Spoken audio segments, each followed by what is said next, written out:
Good morning, good morning, good morning, all my friends. How are you doing? You are my friends. You are a very important group to me. I'm here to serve.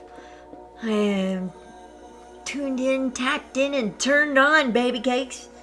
And I'm having fun doing this day. I really am. Each day is pretty interesting. I'm rereading a book.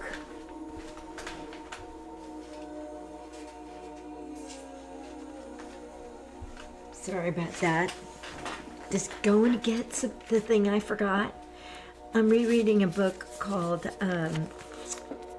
The Thunder of Silence. And this is written by Joel Goldsmith, and it's written in 1961. And he is a really amazing Christian mystic.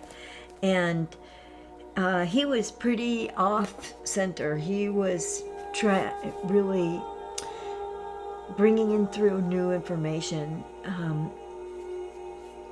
and not necessarily new, but information that had gotten trampled on over the centuries by various powerful beings like the Council of Nicaea and whatnot. Good morning, Darla. Hey. So this book really talks about our real relationship to the divine and with the divine, and often Christ. And I'm not a really biblical person, and yet this author was one of the things I was reading. This book in particular was one of the things I was reading when I healed from multiple sclerosis, and so it's of value to me, and it's something I think it's worth sharing with you. I just want to read a couple of quotes, and this is just the introduction. I just started rereading it this morning.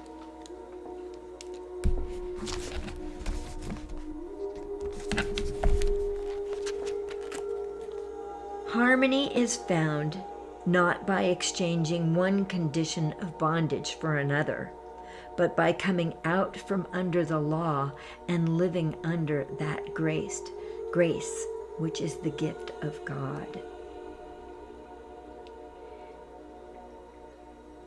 He also says, but the longer we are on this path, the easier it will be for us to understand that it is not possible for anyone to embrace truth except in proportion for his or her readiness for it. So, nobody's going to get it just because I said so. Hopefully they'll be getting it because I'm encouraging them to get it, to understand that they're built of light, that they are part of the light, that the light is part of them, and it's worthy exploration. He also writes, yet whatever degree of the severity of the problem each one has had, it is perhaps the degree that each one needed. Whatever depths you and I have known, that was the experience necessary for us to reach the heights. And I so agree with that.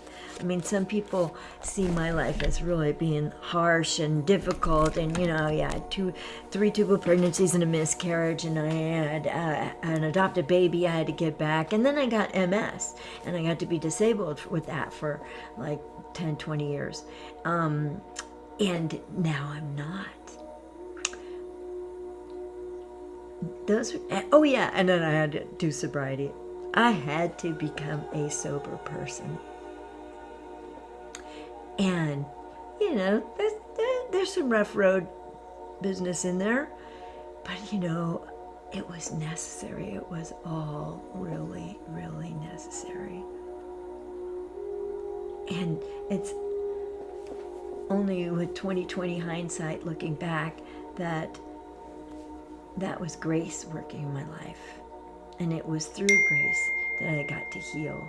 And it's through grace that I got to be a sober person and be released from all the things I was addicted to. First off, tobacco, hello, and then, alcohol and drugs. And none of it was pretty. None of it was helpful to others. None of it was good for me, but it was really good for my spirit. And it disciplined me in a way that I didn't know I could be disciplined. And it taught me that I'm a disciplined person. Let me just read one more quote from in here, because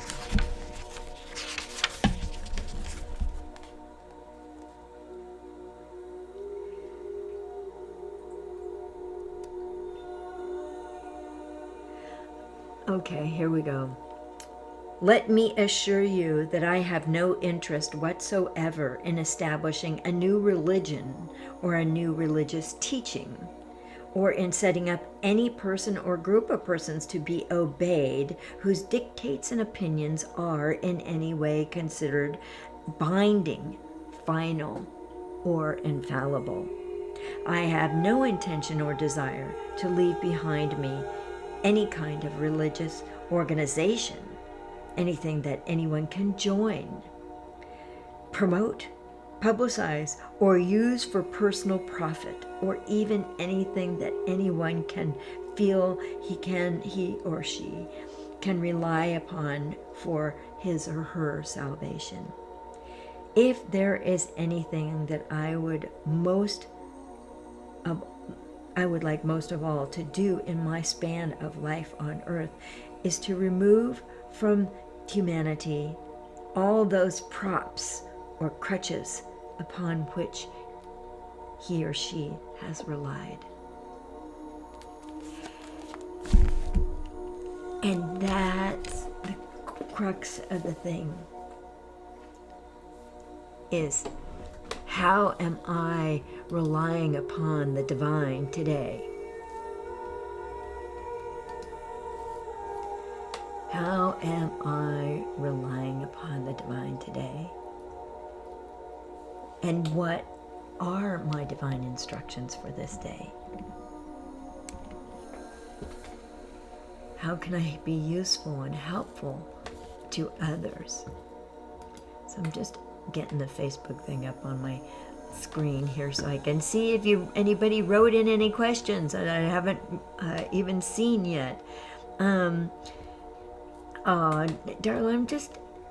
I'm so honored that you're here. I'm so honored that you participate in these. And that prayer I wrote of healing that I wrote for you, Darla, that has been so helpful. I've been using it like crazy in my work, and it's so valuable for other people. And it came through my wanting to create an environment of healing for you. And it's whatever the divine had in mind for you, it's helping other people too. It's been really good. So I'm wondering who's got questions today. I can hold forth for as long as I want. Oh, okay. Good morning.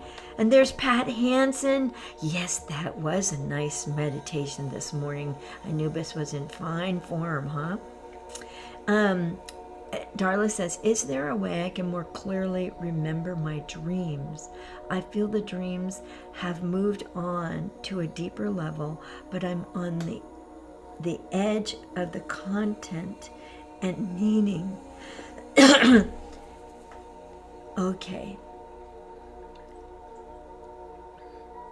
It's a little bit more like softening your focus, softening the edges of your focus. In the dream state, we've kind of put the personality to sleep so we can actually have some spiritual thoughts or some spiritual connections or some spiritual realizations. And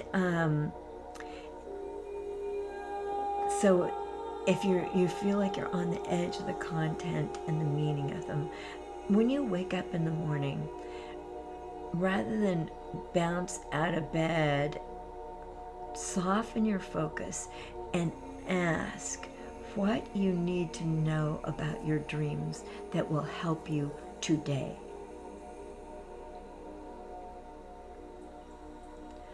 Oh yeah, the reason this is coming up for you is because it's really remembering your wisdom, and remembering the way that you present your wisdom, the way you receive your wisdom, the pictures and colors and the types of words and the essence of the message. And it may even feel as if you're on the edge of the content and meaning, as if it's a different language in your dreams, as if they're speaking Serbian or something instead of English. And you want to soften your focus. When we say focus in my awake world, it often means crystallize, block out other influences. In this sense, I'm saying focus in a soft focus way, so that it's almost the mistiness or the fogginess can transmit into your more awake brain and understanding, your sense of knowing. The sense of knowing is more like what I'm trying to inspire here and evoke.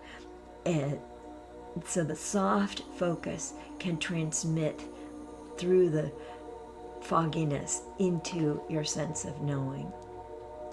And think in terms of, how does this dream leave me feeling? What is the essence of the image or images that I'm left with? Why those images? What is the essence of the message that has been pictured in images for me? What is the experiential knowledge in my sense of knowing? And softening that focus, letting it seep into you. There, yeah. That's good. I feel you getting it, like down into your second chakra, around your uterus and your ovaries and between your hip sockets and like that. And then you want to start writing. You know, in the Akashic Records anyway, the word has 3 powers. The most powerful form of the word is the spoken word. The second most powerful form of the word is the written word. And the third and the least powerful form of the word is thoughts. And we think our thoughts are so important and so big. And for many years, we've been ingesting information that says, if I just think right, everything will be better. And sometimes that correction works, sometimes it doesn't. And what I'm sensing in you is that it's important to write your experience. Very nice to write your experience. And authorize your experience of your dreams, not to try and fit them into anybody else's format, even mine and what has been suggested here, but what is the sensation, that sense of knowing that you've received by this dream? What is it setting you up for? How is this helpful? Did I let go of something? Did I take something in? Is there a way that I'm being called to serve, or an action I'm being instructed to take? is there a state of being that I'm being encouraged to experience in order to facilitate this experience? Miss Pat is, hello, good morning, Shannon. Miss Pat Hanson, she always asks really good questions. Let's see, and I think this is gonna circle around to dreams, oddly enough. Pat says, any insights on the effect of laughter on our subtle and physical bodies?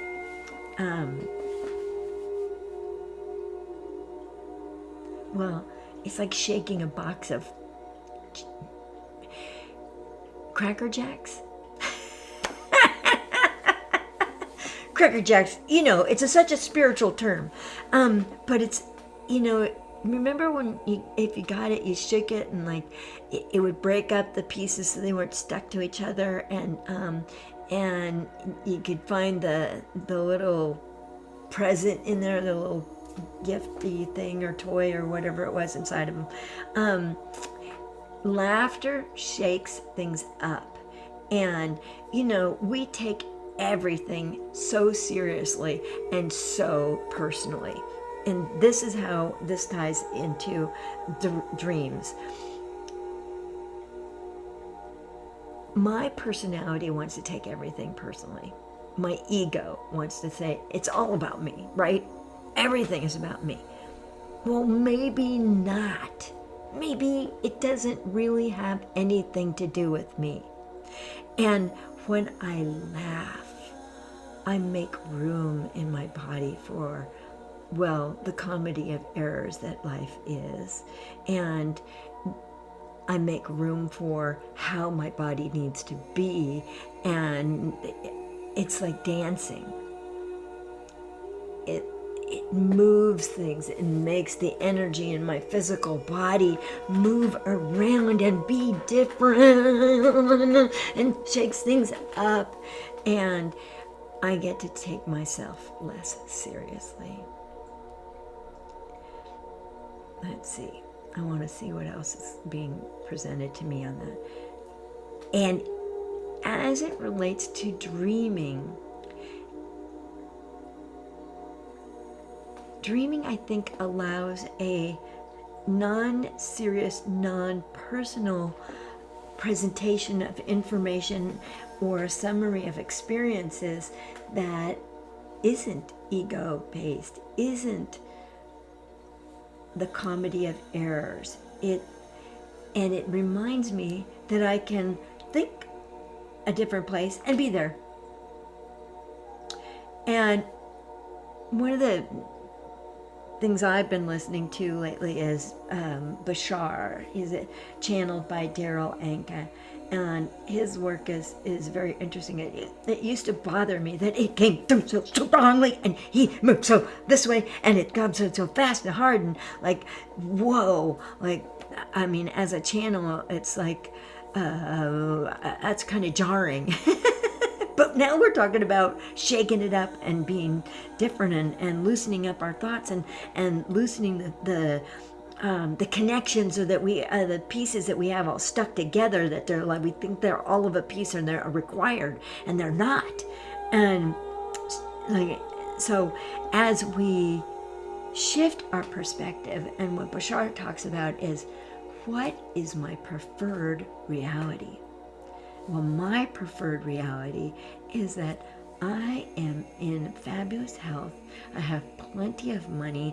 I'm living the life I love. I am being the person I'm supposed to be. I'm a contribution to others. I'm a healing element to those who can relate to what I have to offer. And, I do what I'm supposed to be doing. I offer my services everywhere. And the rest is basically in God's hands, which is where it belongs, because I want so much to be an agent of the divine, and so that my work helps other people. Prize. It's the prize. Yes, that's right. Hey, Pat's helping me remember the words. Thank you. um, so I think also dreams help break up the imagery and make me see and understand differently. Now, I'm not a professional dream whatever person, and I'm speaking this very general terms. But I think it's a way that we allow ourselves physically and emotionally and mentally to perceive on a whole new platform, that it's good for us. It's good for us. It's different. I mean, dreams, and my dreams will express my deepest, horriblest fears. Like I'm wearing white, and I get my period, but it's happening in the back. People behind me can see it, but I can't. Now, is this not the perfect analogy of, like I'm caught in an obvious experience of being menstruation, which in our culture isn't necessarily honored. It's like you have to put up with it. And it's obvious to everybody else but me, and I'm wearing white. And I am running around like crazy, trying to cover it up, trying to fix it. Instead of, in old days,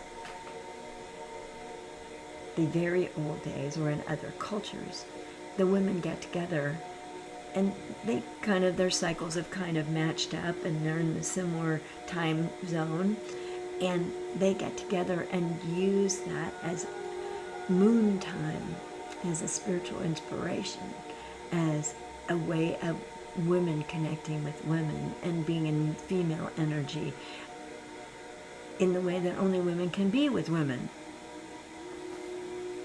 And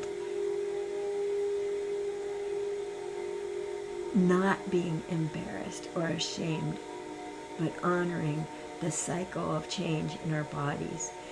And we are being faced with change some more. And what I resist persists. So it's like, okay, what's my preferred reality? I change easily. I respond authentically to the changes happening in me. And my mind often doesn't know what those are. My mind wants to manage things and organize it and have it be constructive and be in charge of the ship that's going on. But guess what? It's not, and I'm not. And it's all work of the divine. If I just make myself available, okay, divine, change me. Change me. And speaking of which,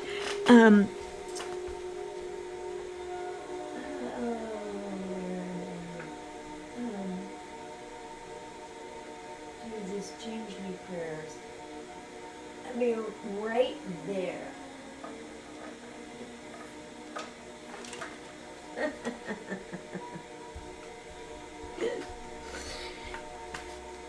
The woman who did the interior of my book and the cover art, it turned me on to this.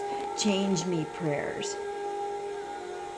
Let me just get back in here to, let's see if I can get that. Change me prayers.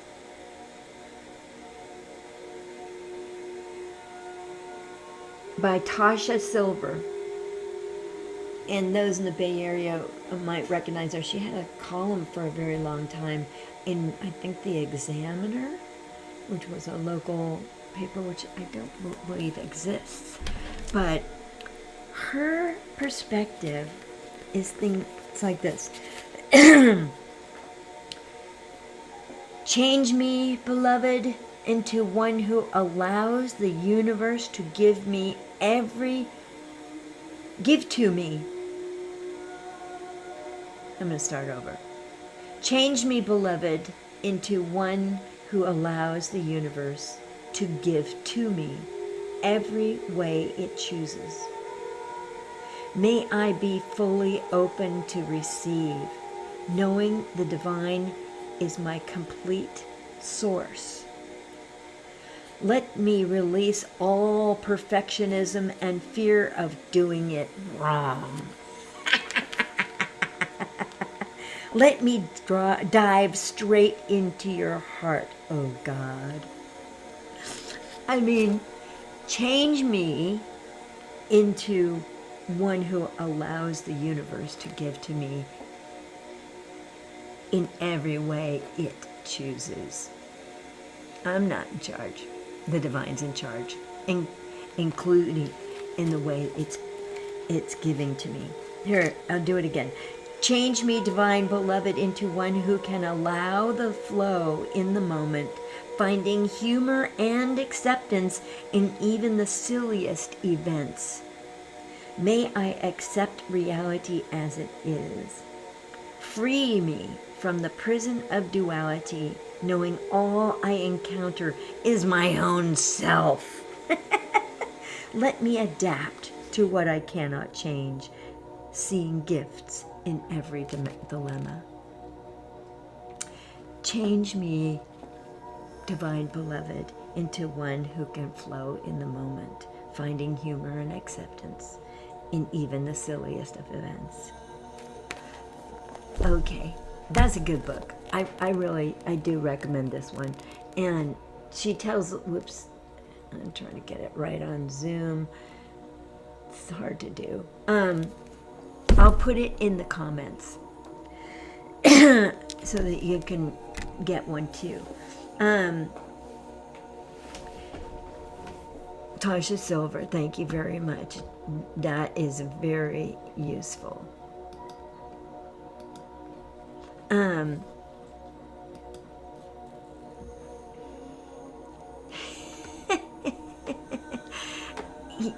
you know, there again, we're adapting. We are accepting what the universe has given us. We are accepting the fact that we're being asked to change a lot. You know, we're being asked to adjust to situations. But also, I have the divine spark within me, as do you, of course. And from that place, my preferred reality is being, good morning, Peggy Leslie Long, and good morning, Tree Allen, good morning, Teresa.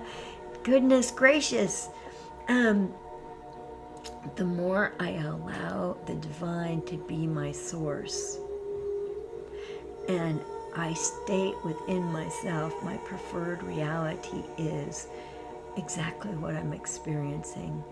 You know, if it is true that this is a great time of political upheaval, governmental upheaval, I've been really thinking about releasing my attachment to things being the way they are or were. And all right, I know that the planets are doing a big shift change. In my own life, I made a big shift change. I moved out of a 13-year relationship, best relationship I've ever been in my whole life, because it feels like I need to not be dependent and attached to that person. I don't need to get my security from a person. I need to get my security from my divine right relationship with the divine. I have to realize all that I have, all that I am, all that I'm becoming, all that has been taken away. This is the work of the divine. how do I walk in grace moment to moment? That is really my key objective.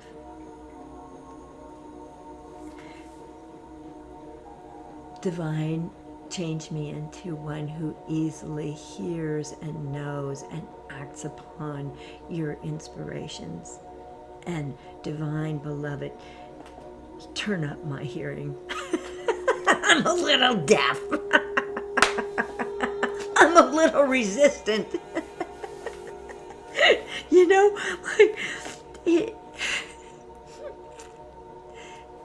I'm just a human being. But I'm really, really, really trying to sit in the lap of the divine and operate from there as if whatever she wants to come through me comes through me. And usually that's a really good game plan. The more I do that, the funner life is, the less resistance and difficulties and illnesses. Oh, Lisa, you too are changing my life, believe me. If one measures abundance in how much love you have in your life, my abundance, quadrupled in reconnecting with you, Lisa. Thank you, thank you.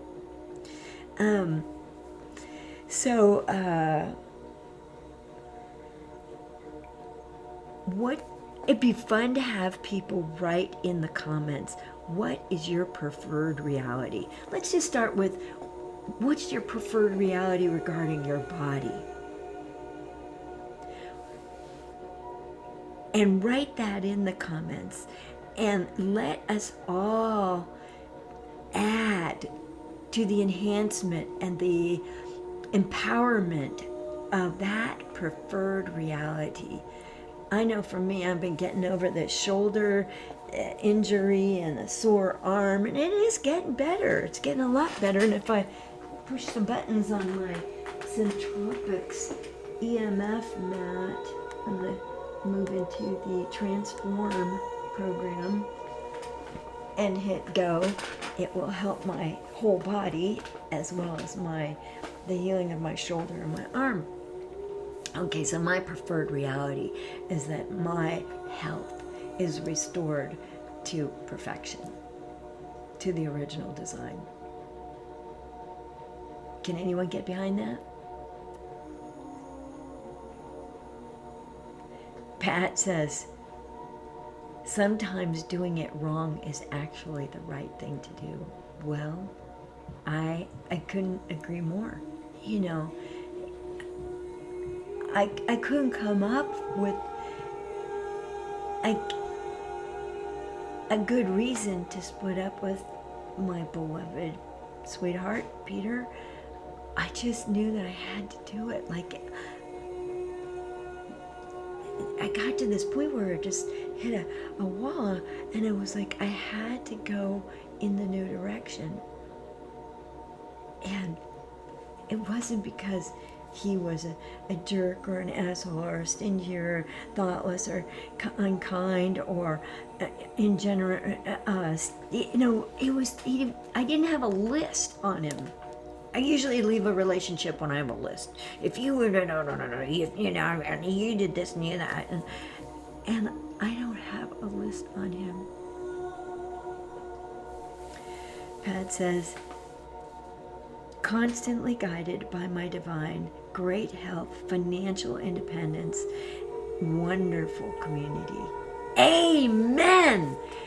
You know how to grab the whole concept and state it clearly for all of us, Pat. I love it when people put the words in the right order and manage to speak it for all of us.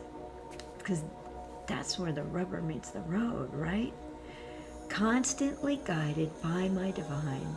So I would say, in preface to this, my preferred reality is constantly guided. I am constantly guided by my divine. I have great health. I have financial independence, and I have a wonderful community of which I am a part. And when you add into that belongingness that we did in the 7:30 meditation this morning, that I am the divine. I am a spark of the divine. I am the divine. Then you can't miss.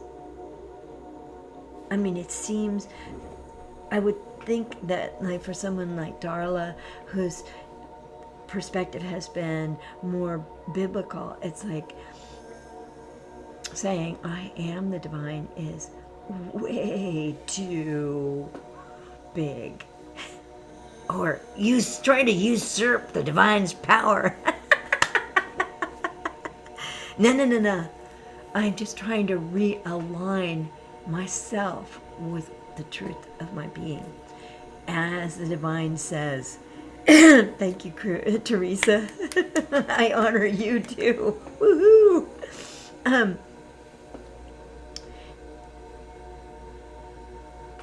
As the Christ says, this you shall do and more. And by that, it means miracles, healings, restoration of peace of mind, an orderless, a wish, a lifetime wish granted. Maybe it's a baby or a child or a reunification in a marriage or something of that nature. Reunification with our souls and with the divine are my higher purpose. And I invite you to play. Play. This is what I'm up to. And the reunification with that I am. If I am a creation of the divine, perfect, because the divine only knows how to create perfection, then doing it wrong is the right thing to do. Or the divine puts my character defects and my fears and all my limitations to use so they're helpful to other people. There's a magic to the order or disorder, or what seems like a terrible thing. What was a crushing, awful loss was also, it set me free to be on the path that I really am on, or that I'm on now. I couldn't have done this if I had children. I couldn't have done this if I was trying to manage a home or property.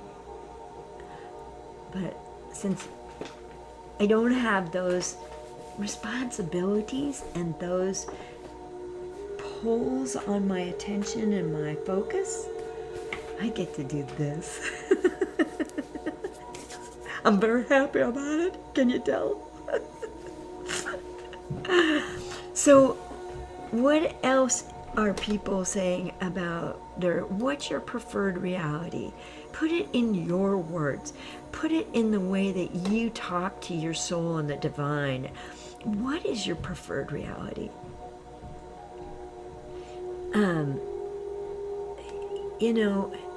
If we are at cause, if we are creating our own reality, then we need to take responsibility and make it obvious. Like, wear it on the outside. And if it needs correcting, don't you worry. I believe the divine will give us those corrections in due time, at the right moment, when we are fertile, when our minds are fertile. Like that thing I read at the beginning from the Thunder of Silence by Joel Goldsmith.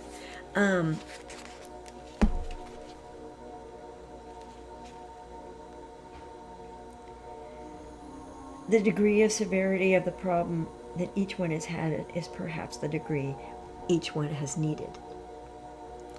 And that also speaks to that saying that I have, that my guides gave me. The divine is in charge of time, timing, and the details. What's left? Not very much. What makes me happy? I get to go after that. You know, that's what's left. When I let go. Because I usually remember this when I am doing 80 on the freeway because I think I'm going to be late for an appointment. I left 5 minutes too late. Dag nabbit, I'm going to be late. And I hate to be late. I have, in my scorecard, that's a bad thing. That's some demerits for sure. And so I'm doing 80 on the freeway and I go, oh, wait. The divine's in charge. The divine's in charge of time, timing, and the details. And then I slow down to about 62. And then I get there like 4 minutes early or 3 minutes early. Sorry, I'm gonna sneeze. No, I'm not. Anyway, Pat says acceptance is left. That's the only. Yeah, it's acceptance. Like, so what? Okay, I'm going to be a few minutes late. Is that really going to be the evaluation of my entire life here? It's me personalizing everything, making it all about me. That's my ego. I want to be perfect. I don't want to be late. It might be perfect for someone else if I'm late. I might be missing a big accident. It could be all kinds of things that are the good fallout from what I consider like a bad thing, right? It's just my own human assessment of things. So I'm still looking for people to type in, what is your preferred reality? Just this moment. What is your preferred reality? And I use this when I look at all the media telling me what's going on in my government or with this particular president and it's like a monotony of, oh, really? And so we're going to sue. Whatever. That's not my preferred reality.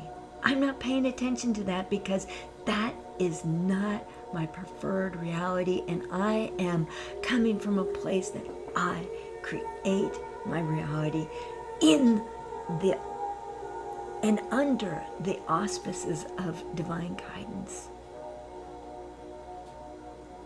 I am a flow through of the divine. I am love, this endless, vast, inexhaustible supply of love. I am an agent of the divine, even on my ickiest days.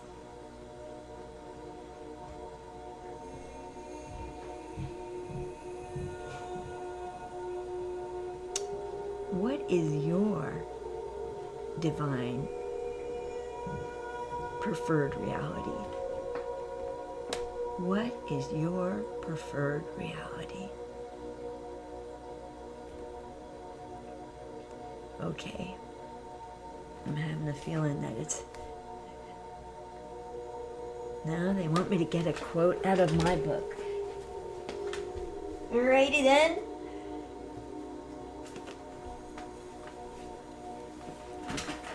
So it shall be.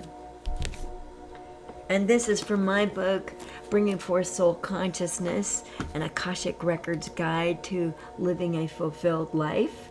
This is just a copy of I wrote that in there because my friend Annetta did a lot of really good editing for me. Okay. Whew. All right, this is the quote. The expansion that results from repeated engagements with the spiritual heart is multifaceted. The human is expanded, the soul is expanded, and the spiritual heart expands into deeper and deeper realms of consciousness. Consequently, the great creatress expands, and with that, her acknowledgement of you for your engagement with her creations pours forth in a limitless, timeless manner. The sensation is a great inhalation culminating in a great exhalation. That's page 96 in chapter 11, Your Spiritual Heart. So, there you have it. All right, folks. Thank you for giving me the honor of being with you today and laughing and sharing my preferred reality, which is to be with you all. May you know your value. May you know your inner light. May you know the soul that is the extension of the divine that you are. And if you have trouble with that, give me a call and we will do a reading and you will be reconnected. All right? I love you. And if you're watching this on YouTube, please like, subscribe, and share the heck out of it. You might have friends that really need to hear something in here. Even one line that makes a difference in somebody else's life is worth it. Thank you. Bye now.